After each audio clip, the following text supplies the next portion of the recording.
Okay, welcome everyone. We only have 1 hour for this very interesting session on linking economic inclusion and markets for the poorest.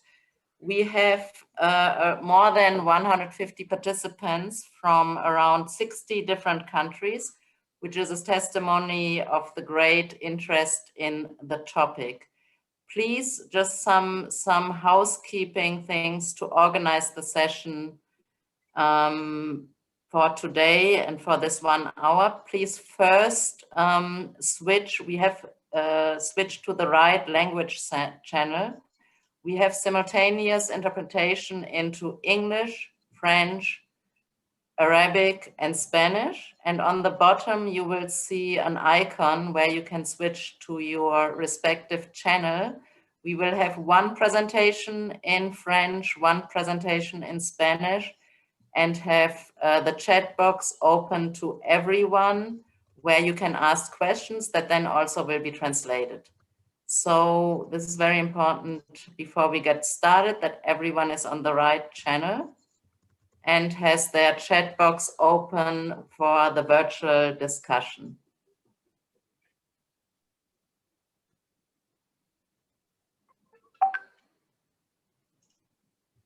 And also, I was just alerted to please keep your screens off so that we can see the presenters directly on the screen and that there's no confusion. And I think given the time limit that we have while people are still being admitted, I will get started with some very quick introductory remarks, and then we will go to a Menti polling question, and I will also let you know how this works. We will start with a quick polling around the topic. Go to www.menti.com and then use the code 4808 minus 6643. And then you will be able to answer the question live. And the question that is being asked to everyone that is participating, and this is not a quiz, it's more like getting a feel for the priorities in constraints that you see in your countries. The question is, in your view and experience, where do you see the largest barrier to market entry for small-scale micro entrepreneurs, including farmers? And please give us your top 3 answers. And we wait for more people to please use the link. It's coming in live.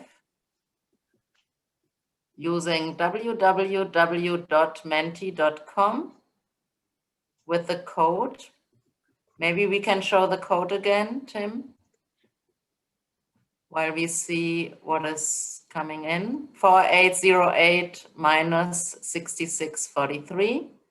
You can use any device.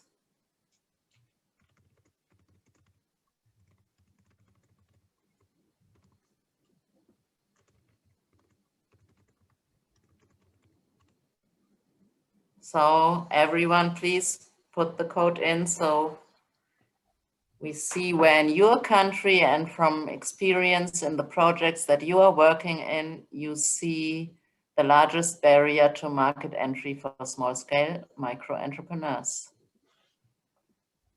Well, so far, I think the majority of the participants see access to finance as the main barrier, followed by market dynamics, national and international. We see a nice diversity, work experience on the supply side and limited skills, lack of empowerment, also a very strong barrier, limited mobility. And I think that shows us that we need a holistic approach to the constraints when looking at barriers to market entry, and that a number of constraints are important. So yes, and we will come back to this question and the polling after the presentations. So I'm very happy that we have 3 distinguished speakers today with us who will showcase first-hand experience, share knowledge and methodologies applied in their respective countries and settings. We have Mr. Hyacinthe Bankati from Togo, Carlos Figueroa from Peru, and Kristin from USAID, who is based in the US. We have heard in the introductory and plenary sessions of this global knowledge event that while social protection measures, including cash transfers, are essential pillars to fight poverty, they are not sufficient to address the multiple constraints that poor populations face to climb out of poverty into productive jobs. What is needed is a more holistic approach to look at the demand and supply side of the labor market and better understand how we can connect targeted beneficiaries that often live in remote and isolated areas to markets. The presenters today will showcase examples on how they worked on identifying supply and demand side constraints that poor populations face and how they came up with options to address those constraints in a holistic and targeted way to create more sustainable jobs by linking poor populations to markets. We will first hear now from Mr. Hyacinthe Bankati. As I said, please stick to the 10, maximum 15 minutes to your presentation. Mr. Bankati, a Togolese national, has more than 20 years of experience in working on development policies, designing, implementing, and evaluating development and productive inclusion projects. He currently works for the Agence Nationale d'Appui de Développement de la Base, the implementing arm of the respective ministry in his country, and he is the program coordinator for the Employment Opportunities for Vulnerable Youth project in Togo, which he will discuss today. Linked to this project is a value chain analysis that his organization, the government of Togo, in collaboration with the World Bank and the German Development Corporation GIZ, has been conducting. So without further ado, Hyacinthe, the floor is yours. Ok, merci beaucoup, madame. Je suis donc Hyacinthe Bankati, je suis le coordonnateur du projet d'opportunité d'emploi pour les jeunes vulnérables au Togo. Et je travaille au sein donc de l'agence d'appui au développement à la base, ANADEB. Et donc, j'interviens pour présenter l'expérience que nous avons au Togo en matière de l'inclusion économique et les marchés que nous lions au service des plus pauvres à travers des chaînes de valeur. Alors, pour ce qui concerne le projet, son objectif, c'est de fournir des opportunités de génération aux jeunes pauvres et vulnérables ciblés du Togo. Le projet intervient dans les 5 régions du pays et plus spécifiquement dans 200 villages répartis au niveau des 5 régions. Le projet cible des jeunes, des femmes et des hommes non scolarisés, déscolarisés, handicapés ou non. Et les activités du projet sont organisées en 4 composantes, mais disons principalement 3 composantes. La 4e composante concernant la gestion du projet. Alors, par rapport à la première composante, elle concerne le volontariat communautaire et les formations. Quand nous parlons de volontariat communautaire et formation, nous voulons faire allusion aux travaux à haute intensité de main-d'œuvre, qui sont des micro-projets communautaires, voilà, qui sont des micro-projets communautaires et donc identifiés par des communautés et exécutés par des jeunes qui sont sélectionnés pour ces travaux. Alors, en dehors des micro-projets TIMO, travaux à haute intensité de main-d'œuvre, nous avons des formations qui permettent aux jeunes de développer des habitudes de vie et de développer des initiatives entrepreneuriales. Et donc, pour ce qui concerne l'entrepreneuriat, nous avons essentiellement une formation qui s'appelle FODA, formation en développement d'affaires, qui a été initiée par la GZ. Et donc, nous bénéficions de l'appui technique de la GZ pour dérouler cette formation. Alors, par rapport aux deux grosses activités TIMO et puis FODA, nous avons pu enrôler 14 415 jeunes et il était attendu 14 000 jeunes. Et ces jeunes ont travaillé durant 80 jours, 60 jours destinés au TIMO et 20 jours aux formations FODA. Et les jeunes sont payés à 1 500 francs par jour et tous les 10 jours, on les paye une somme de 15 000 francs CFA. Et les jeunes reçoivent cet argent à travers un compte ouvert dans une institution de microfinance. Alors, lorsque les jeunes ont participé avec succès à cette première composante, nous les faisons passer à la deuxième composante qui est l'appui aux activités génératrices de revenus. Au niveau de cette composante, nous attendions au départ du projet appuyer 10 000 micro-entrepreneurs, accompagner 10 000 micro-entrepreneurs pour qu'ils réalisent des activités génératrices de revenus. Mais au jour d'aujourd'hui, nous sommes à 11 495 qui sont accompagnés. Et ces jeunes, il fallait qu'au niveau de la composante 1, qu'ils puissent épargner 40 000 francs. Donc, chaque fois que nous faisons un virement de 15 000, on leur demande d'épargner au moins 5 000 et de consommer 10 000. Donc, à la fin des TIMO et de la formation FODA, ils ont épargné 40 000. Et lorsqu'ils font la formation FODA, au bout de cette formation, ils ont un plan d'affaires, un business plan qui est élaboré.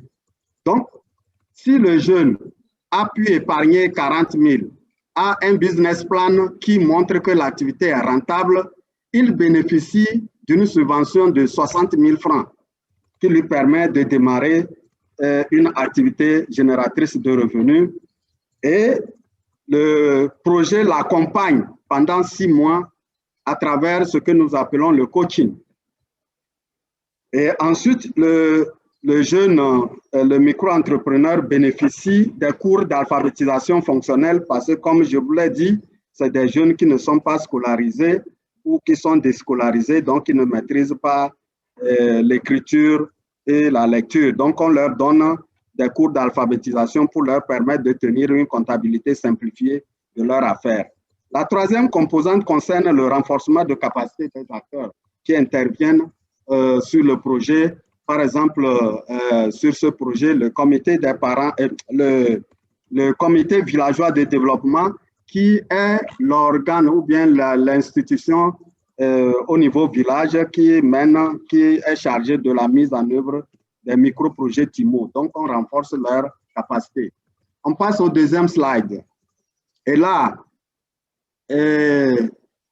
au-delà donc du projet EJV, une étude sur l'inclusion économique des jeunes dans des chaînes de valeur à fort potentiel a été démarrée en 2019 par la Banque mondiale en partenariat avec la GZ et le gouvernement togolais. Et cette étude devra répondre à la question d'existence de marché pour les biens et services produits par les jeunes. Parce que qui dit activité génératrice de revenus dit marché. S'il n'y a pas marché, il ne peut pas avoir d'activité génératrice de revenus. On passe au troisième slide. Là, il s'agit de répondre à la question pourquoi il faut s'appuyer sur les chaînes de valeur pour la mise en relation des plus pauvres au marché. Nous disons qu'il le faut parce que les chaînes de valeur créent des relations commerciales entre les acteurs du marché afin d'améliorer l'accès des producteurs au marché, de renforcer la transformation nationale en créant de la valeur ajoutée qui peut être redistribuée entre les acteurs d'une même chaîne. Les chaînes de valeur lient aussi la demande à l'offre donc de la main-d'œuvre avec un potentiel d'amélioration de l'accès au marché. Et les chaînes de valeur offrent des opportunités d'emploi dans la production, voire au-delà même de la production, à savoir transformation, commercialisation, transport, services de mécanisation et des profils de compétences. On passe au quatrième slide. Et là, l'étude qui a démarré en 2019 devra permettre d'informer sur les futures stratégies et opérations. Cette étude comprend 3 étapes, à savoir, première étape, là, il s'agit de répondre à la question quels sont les groupes cibles et quel est leur profil. Alors, pour cette étape déjà réalisée, les jeunes, les hommes et les femmes ont été identifiés comme cibles des chaînes de valeur qu'on va identifier et promouvoir. Les contraintes auxquelles ils font face, ces jeunes, c'est l'accès limité à la terre et au financement, faible expérience professionnelle et peu faible niveau de compétence. Cette situation a certainement un effet ou impact sur le choix des chaînes de valeur parce que si tu n'as pas de terre ou tu n'as pas suffisamment de financement, ce n'est pas à toutes les chaînes de valeur où tu peux intégrer. Slide 5, étape 2. Il s'agit de répondre à la question quelles chaînes de valeur ont un potentiel élevé pour de meilleures opportunités d'emploi pour les groupes cibles. Alors, pour identifier ces chaînes de valeur, les critères suivants pourraient être utilisés, à savoir l'échelle de production. Quelle est l'échelle de production de cette chaîne de valeur? La durabilité de cette chaîne de valeur, le niveau de compétitivité, le potentiel d'emploi. Pour répondre donc à la question et en référence aux opportunités d'emploi définies dans le plan national de développement au Togo qui va de 2018 à 2022 et la feuille de route gouvernementale, une analyse des conclusions d'études existantes et des consultations du secteur privé ont été menées en juin 2019. Et un atelier national a permis de valider les résultats de cette analyse de données et de consultation du secteur privé. Et là, il a été identifié 10 chaînes de valeur aux filières. Il s'agit de l'ananas, l'apiculture, l'aquaculture, le fonio, le champignon, le karité, les légumes, le sésame et le soja. Au slide 6, c'est l'étape 3.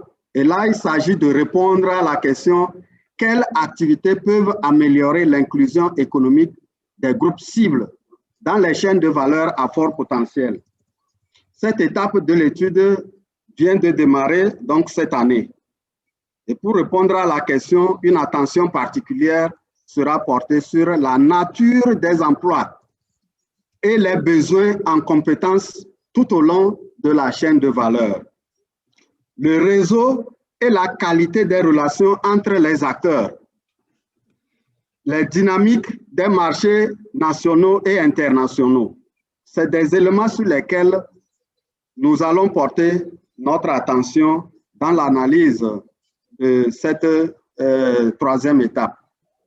Et pour cette troisième étape, ce ne sont pas les 9 chaînes de valeur ou filières identifiées, mais c'est 2 seulement à fort potentiel qui seront étudiés, analysés, assortis d'un plan d'action. Et la méthodologie sera basée sur des focus group, des entretiens individuels, et les résultats seront obtenus dans 1 an. Pour le slide 7, les leçons apprises et implications opérationnelles. Et comme nous le constatons, nous travaillons avec les jeunes vulnérables, donc le secteur de protection sociale est là et les filières qui ont été identifiées sont toutes dans le secteur agricole. Donc, nous tirons la leçon que la coordination intersectorielle est essentielle pour mener à bien cette étude. Et puis, les consultations du secteur privé sont aussi essentielles parce qu'il faut consulter les entreprises, les ONG qui accompagnent les producteurs et tout ça. Et nous disons aussi que l'attention doit être de mise par rapport à la différence entre connecter les jeunes, les groupes vulnérables aux chaînes de valeur et développer une chaîne de valeur. Ça, on doit avoir une attention particulière à cela. Aussi, une meilleure organisation des acteurs de la chaîne de valeur permet de réduire les coûts de transaction. Voilà un peu ce que nous avons préparé pour vous présenter. Merci beaucoup. Merci à vous.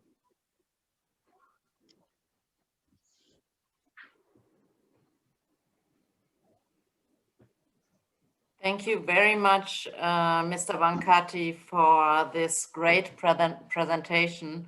I think it is really a great example of a productive inclusion project in a low-income context where you target young people in the poorest villages of your country by providing them with a cash for work approach, where they work on a community-based public works project combined with entrepreneurship training, a business plan development, mentoring and coaching, while they also launch their businesses through a matching grant. Regarding the value chain analysis that you presented, I think it's great that you linked this to a project so that you in the future can have better informed policies and operations in the area of job creation and productive inclusion.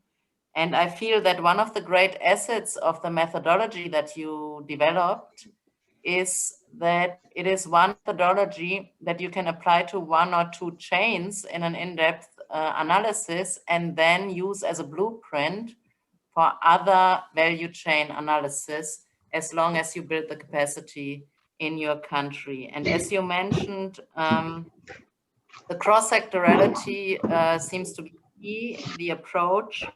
And you also describe the consultation process with key stakeholders and the private sector as being an essential component. So thank you very much again for this great presentation. The presentations will be shared with all participants, and please ask your questions in the chat box. We will later come back to this in the discussion. Now we turn to another distinguished presenter and speaker that we have for this session, Mr. Carlos Figueroa. He is the head of the Productive Inclusion Management Unit of FONSODES. He oversees the implementation of the Hyacinthe program in Peru. Mr. Figueroa has extensive experience in managing, monitoring, and evaluating of interventions that promote sustainable development, particularly in rural areas. He specifically works on programs that allow vulnerable populations to join local, regional, and national business relationships and markets to help them achieve economic stability.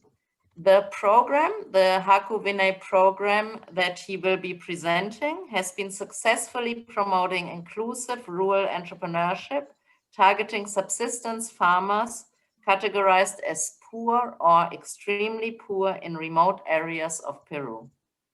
We will hear about the different elements used under this program to promote rural businesses and producer groups and how they were linked to markets.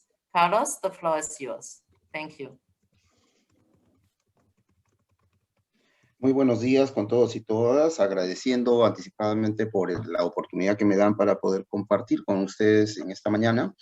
Voy a tratar de ser directo en el tema para poder aprovechar los 12 minutos que tenemos y sacarle el máximo provecho y poder esperar compartir y que ustedes tengan una idea clara de cuál es la forma de trabajo que tenemos nosotros en Perú a través de FONCODES, que es nuestra la institución que está a cargo de del desarrollo de alguna manera rural y de desarrollo de los agricultores familiares de subsistencia que están en el sector pobre y pobre extremo del país. En primer lugar, quiero pasar muy rápidamente una caracterización de dónde es donde nosotros estamos trabajando. Ustedes pueden apreciar de manera general que son agricultores familiares con pequeñas unidades de producción. Más o menos son 2.2 millones de unidades agropecuarias las que están involucradas en la agricultura familiar.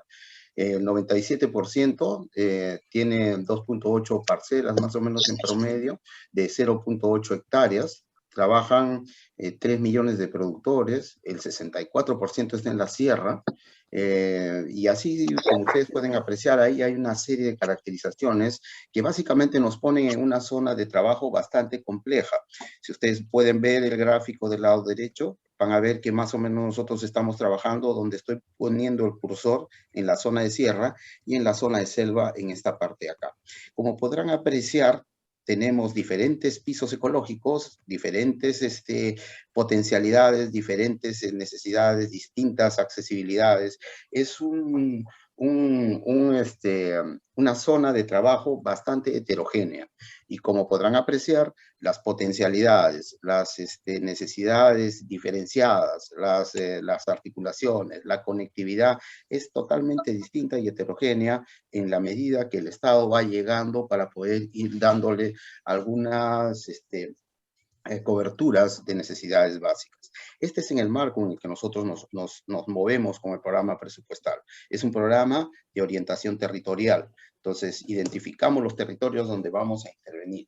¿Cuál es básicamente nuestro programa? Es un programa de extensión rural que focaliza a estos hogares que hemos visto en la lámina anterior, que están en pobreza y pobreza extrema y pertenecen a la agricultura familiar de subsistencia. O sea, la agricultura familiar acá en el Perú la tenemos dividida en 3 grandes bloques.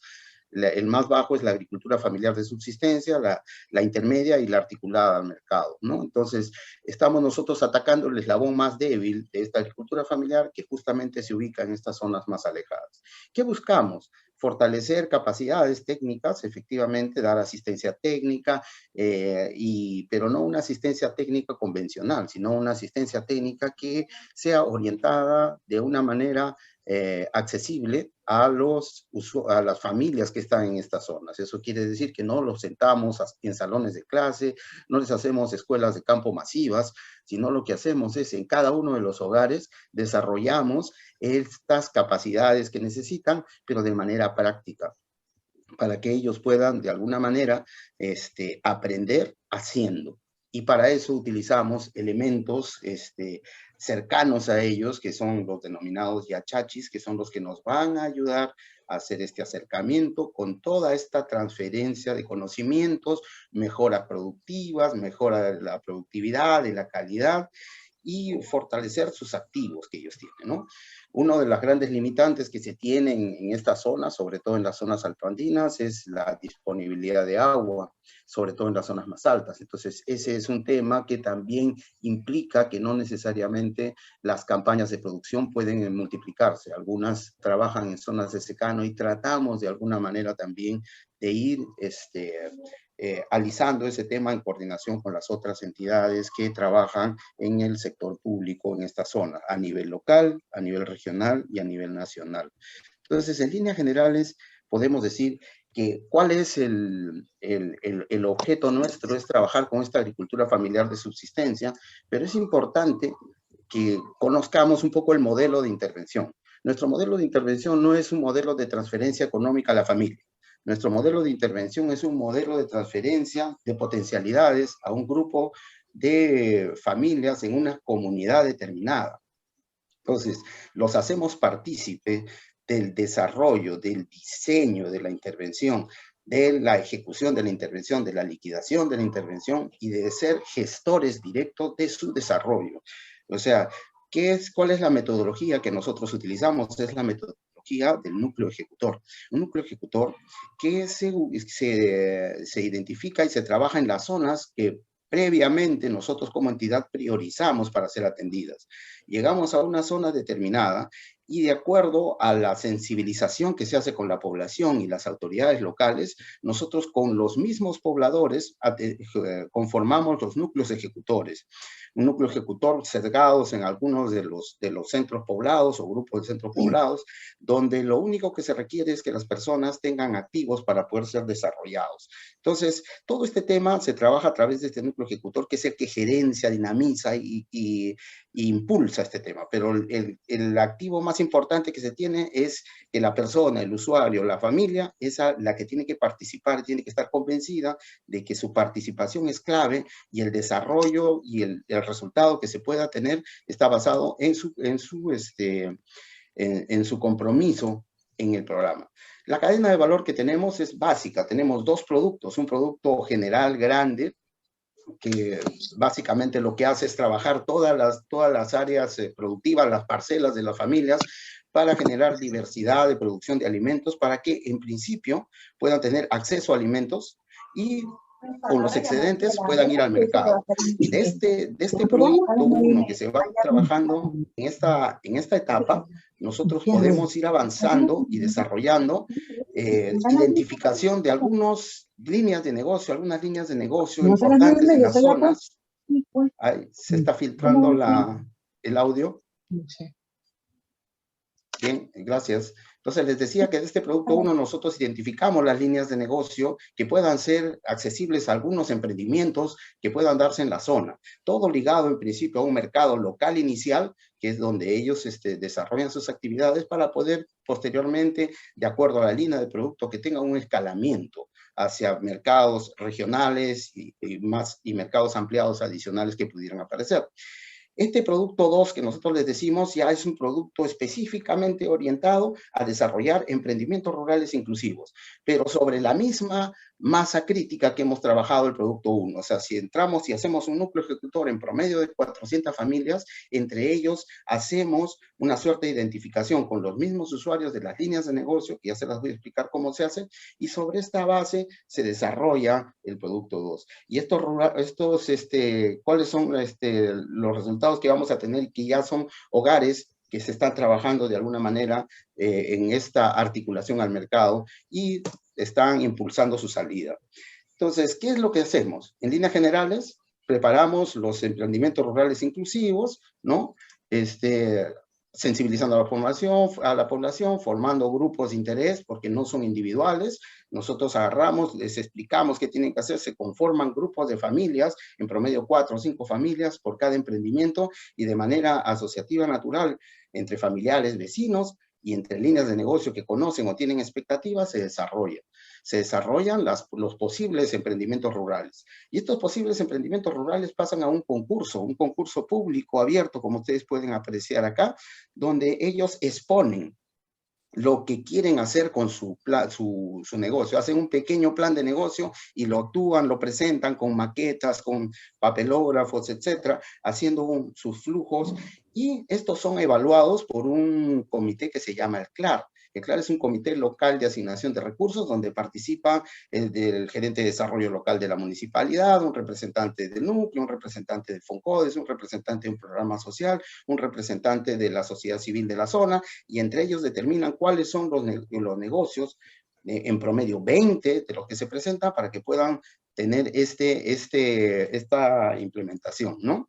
Luego de la implementación ya se trabaja dándole asistencia técnica desde el inicio, desde el desarrollo del producto, desde el desarrollo del layout que pueden tener de la zona de producción en diferentes tipos de negocios. Este soporte también se les da en la parte financiera, económica, para determinar costos, en la parte comercial, para identificar mercados, llevarlos de la mano, articular con los gobiernos locales, para que puedan articularse a los mercados, en principio locales, y de ahí poder empezar a desarrollar las capacidades y sus articulaciones que pueden generarle mayores ingresos. Principalmente nosotros trabajamos con mercados que están ligados a ferias locales y regionales, que son impulsadas básicamente por los gobiernos locales, juntamente con nosotros, eventos nacionales como Mistura, mercados itinerantes que son desarrollados por el Ministerio de Agricultura y son mercados de productores básicamente, Expo Amazónica.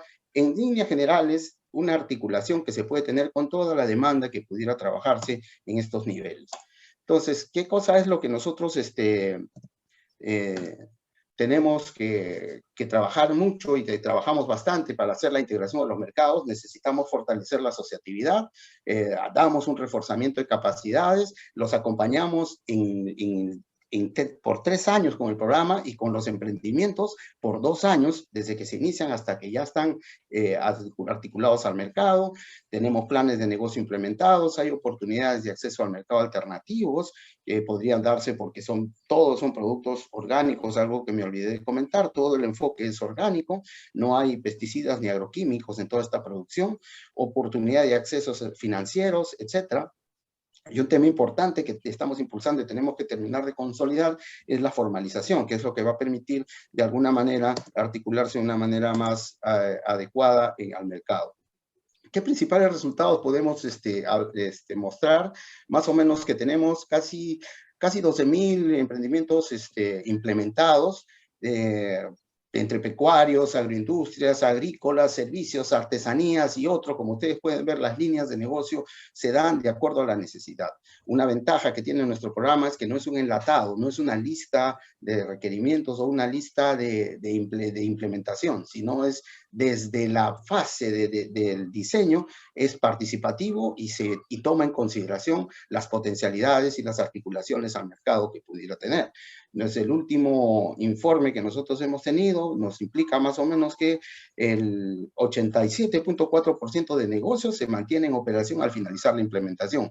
Una alta tasa de vida que tienen estos emprendimientos comparando con la tasa de mortandad que tienen los emprendimientos en zonas urbanas, en líneas generales, ¿no? Una ventaja que tenemos también es que el enfoque que se da es un enfoque familiar. Por eso es que la composición de estos grupos que impulsan los ERIs, casi el 75% son grupos mixtos entre hombres y mujeres. Y son hombres y mujeres jefes de familia. El 11% son solo de mujeres y el 13% solo de hombres. Entonces, ustedes pueden apreciar más o menos ese panorama general que nosotros estamos trabajando ahí. Y tenemos alguna agenda pendiente, ¿no? Tenemos que trabajar en la oferta de los emprendimientos, hay que disponer de una oferta más diversificada de productos. La oferta de productos tiene que tener características de ser orgánico, que así nosotros la impulsamos desde el programa. Una oferta asociativa fuerte, asistencia técnica para adecuar la oferta en las condiciones de mercado, que eso es importante. La biodiversidad como valor ambiental y comercial diferencial es importantísimo porque estas zonas son zonas donde por su naturaleza y sus pisos ecológicos mantienen esta diversidad, esta biodiversidad de nuestro país. Y necesitamos hacer alianzas con las empresas privadas, fortalecerlas. En algunos casos se da ya de manera natural porque hay zonas de influencia donde hay algunas empresas que desarrollan, que van captando la producción y las líneas de negocio que se van trabajando, pero necesitamos fortalecer las organizaciones de productores con mayor potencia para que de manera personal, de una manera más articulada y de alguna forma fortalecida, puedan afrontar el mercado de manera más práctica, ¿no? ¿Qué lecciones aprendidas tenemos, no?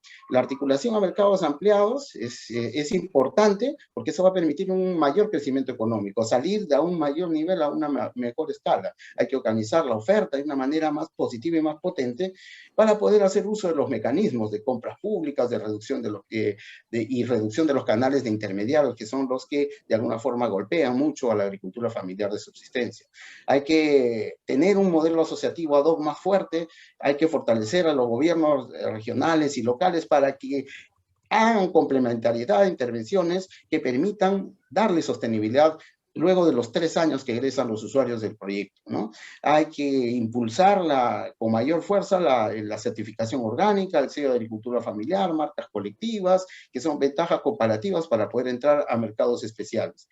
Y articulación con los mercados itinerantes, mercados de productores, ferias locales, para que podamos romper ese vínculo que existe con los intermediarios de una manera más natural y que puedan entrar a competir de una manera más directa y vendiendo sus programas a los mismos usuarios. Bien, en líneas generales es lo que quería compartir con ustedes. Muchísimas gracias y buenos días y buenas tardes a algunos.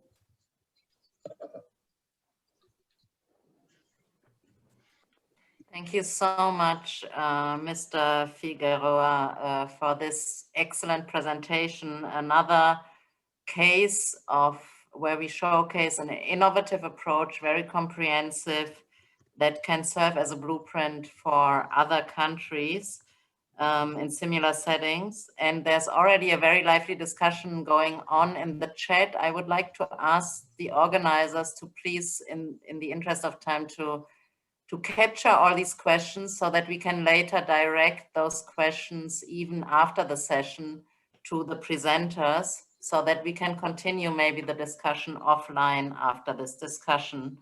As I said, very interesting points: the use of cooperative and producer networks, market identification, training services, and then picking the winners and supporting them. All very thought through components based on evidence and evaluation that have been used in this program. So thank you again for this great presentation. And as I said, we will share the presentation with everyone during this call and or after this call online. I will turn now to Kristin O'Plenick. Ms. O'Plenick is a market system specialist at USAID's Bureau for Resilience and Food Security. Kristin works on advancing market systems and manages the future market systems and partnership activity at USAID. With more than 20 years of experience, Ms. O'Plenick has extensive experience in the areas of enterprise development, youth employment programs, food security, rural finance, and in the agribusiness sector. We will get a quick overview of USAID's experiences in linking markets to the extreme poor. And Kristin will also react as a discussant to the previous two presentations. The floor is yours, Kristin. Thank you. Thank you. And I really appreciate the two previous speakers and the programs that they're doing, and the wonderful ways that they are incorporating the market linkages. USAID definitely believes that linking markets to the poor is the most sustainable path for meaningful impact on their economic lives. And so our portfolio uses all of the strategies to do this, using producer groups and cooperatives, using public works, predominantly in our humanitarian assistance, doing value chain development, or as we tend to refer to it now, market systems development with a bit of a broader lens, and of course, natural resource management approaches. So within our humanitarian programming, we have a subset of 5-year programs that typically target based on extreme poverty or populations at risk of falling into extreme poverty. And those programs generally involve building capacity of associations, savings groups, women's groups, supporting small businesses based on market assessments, and building linkages between small producers and other market actors. A lot of the types of things that have been discussed already here. And then on the development side of our programming, tends to focus more on market development that benefits the poor rather than targeting the extreme poor per se. But in certain countries where there are larger populations of extreme poor, there are greater programmatic considerations as to how to connect those without productive assets, because that's far more challenging, right? And generally that's through working with enterprises that are going to absorb larger amounts of labor, because their labor is their asset at that point, right? So one way that we think about this within a country portfolio is a push and pull concept. So the push programs focus on building the capacity of the poor or very poor, often using a graduation style approach of the sort of the programs that have been discussed here. And then the pool programs focus on expanding the market opportunities that then become reachable for the poor, which is more of a market facilitation approach. But it takes great care to get these programs to interface well.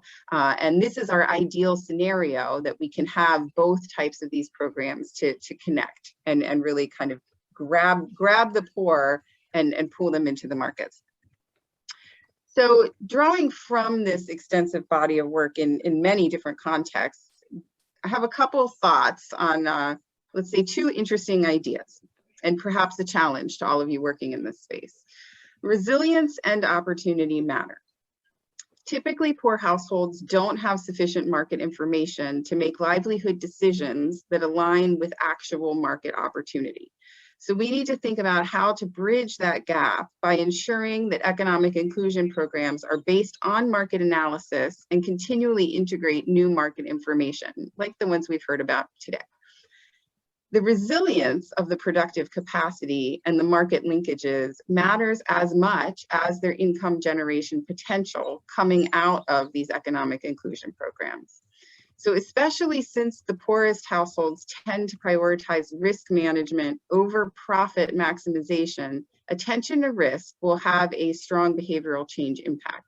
So really thinking about not only how do we make this business financially viable, but how will it be resilient when there's a shock in this market? And then the second idea that I like to think about is how to decouple scale from funding.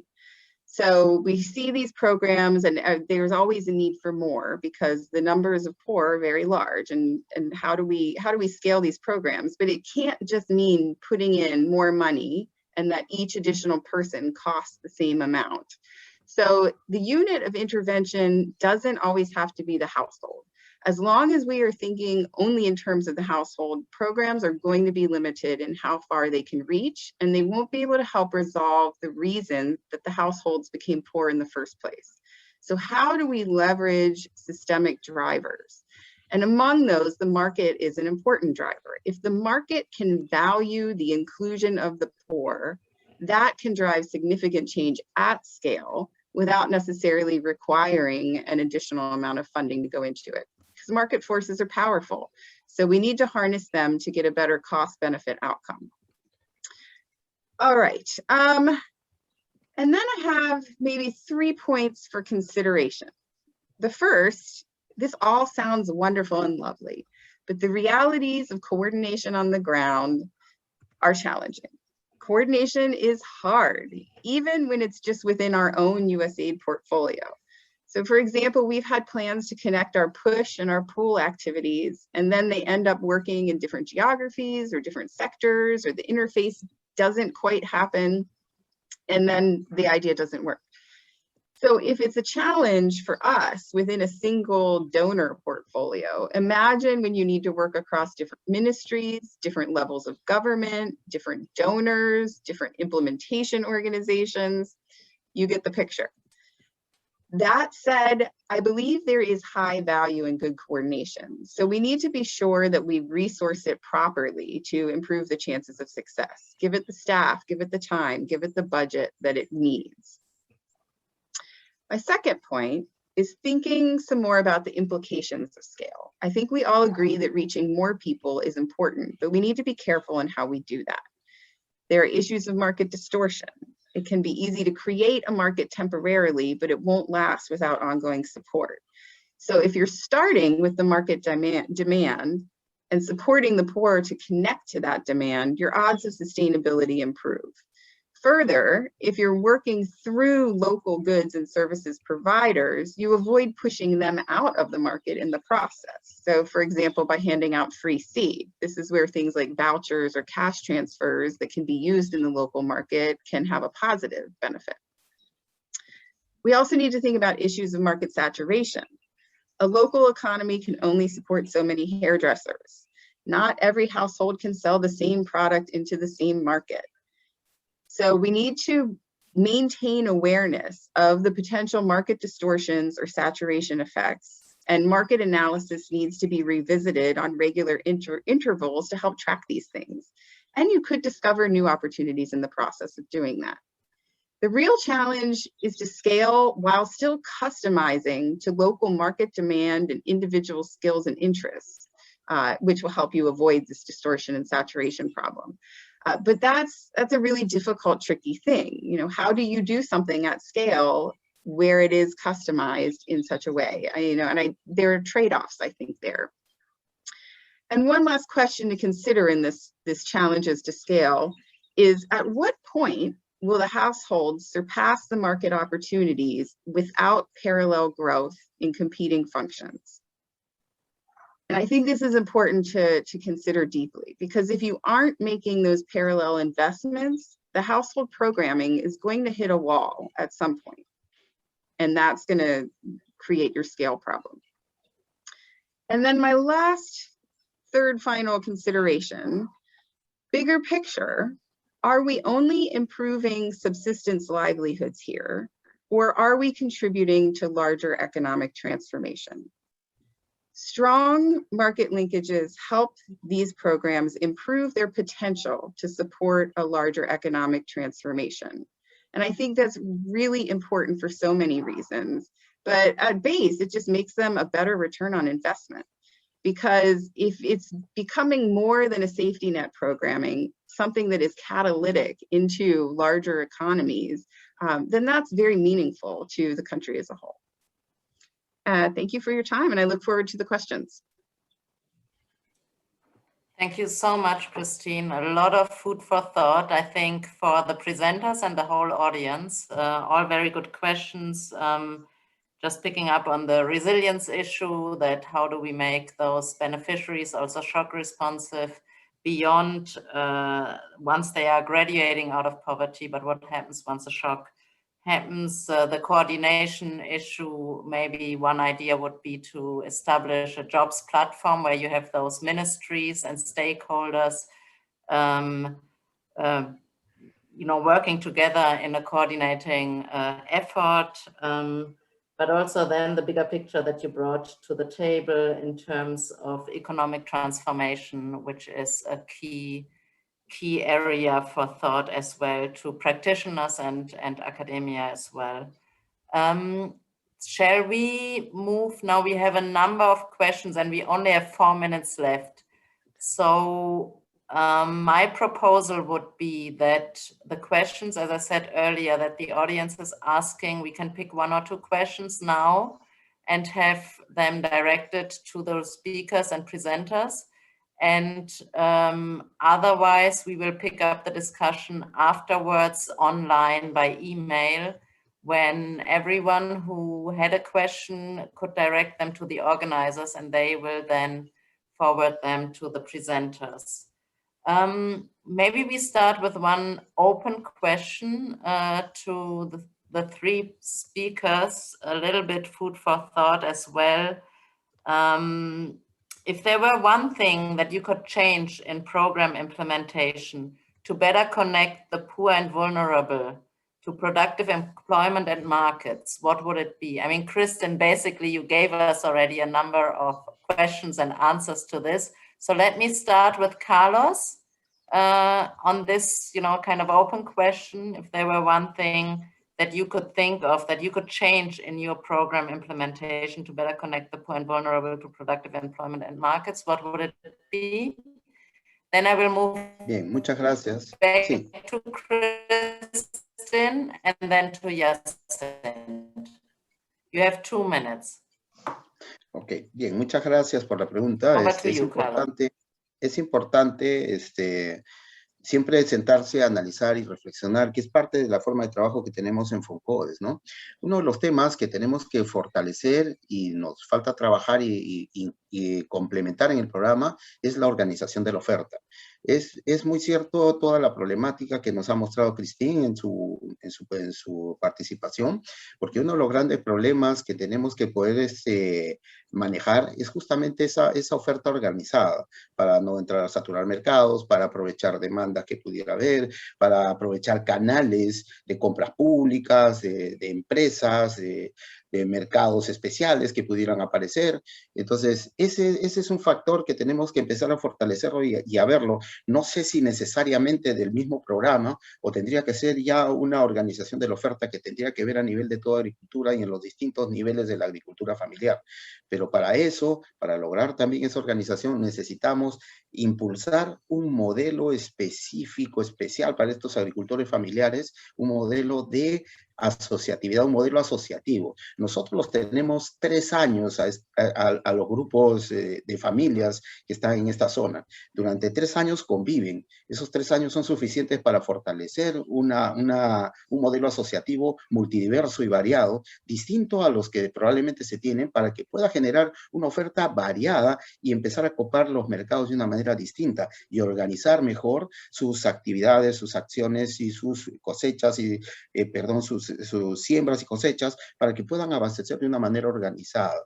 Y otra cosa que sí estamos pensando, ya lo habíamos pensado, es incorporar dentro del modelo de intervención a un yachachi comercial que esté durante todo el periodo de los últimos 2 años trabajando y articulando al mercado a todo este grupo, identificando mercados, identificando productos, identificando situaciones que pudieran aprovecharse, etcétera, ¿no? Pero que ya genere esa capacidad también en ciertos grupos de ciertas personas, porque no todas las personas a las que se intervienen tienen capacidades de poder hacer este tipo de articulación.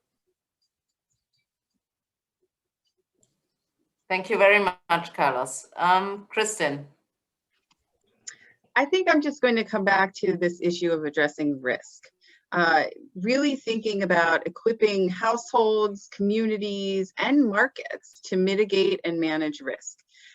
For so long, our programs have just really hammered on profit incentives, and I think that the risk incentives are equally valuable. And if you look at the data, I mean, we've seen countries where 40% of households that escaped poverty fall back into poverty within 10 years. And that is not good. We can definitely do better. Thank you, Kristin. And I think the COVID pandemic was just one example where we saw how important it is that, you know, these households are resilient to shocks. Over to you, Hyacinthe.